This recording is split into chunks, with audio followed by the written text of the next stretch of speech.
Así y esta Asturias mía,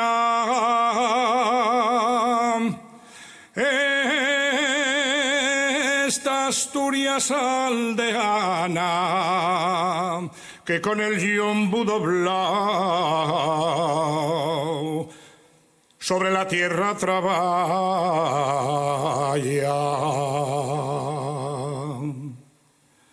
Diva cantando el silguero, saltando de rama en rama, y el martillo en mano recia al cabrullar la guadaña. Canta la sidra en el vaso y lejos suena la gaita. Muge el xatu, ladra el perro, la ovella bala que bala. Y la sinfonía de voces y sones de la Quintana, y el mozo uniéndose al coro, también su tonada canta. Montañés con reciedumbre, valles de suave llanada, campos que son armonía de colores que se enlazan y van del oro morero, del trigo centeno escanda, desde el río que se mece hasta el maizal esmeralda.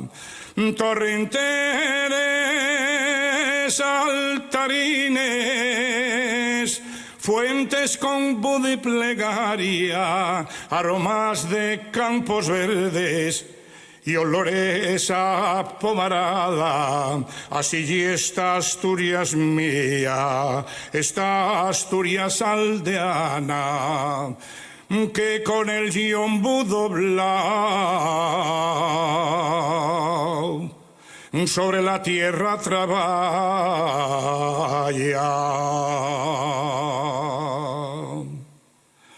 Tien por monumento al orrio y por bandera la gaita, y metida en una cueva en medio de la montaña, a la santina que adora,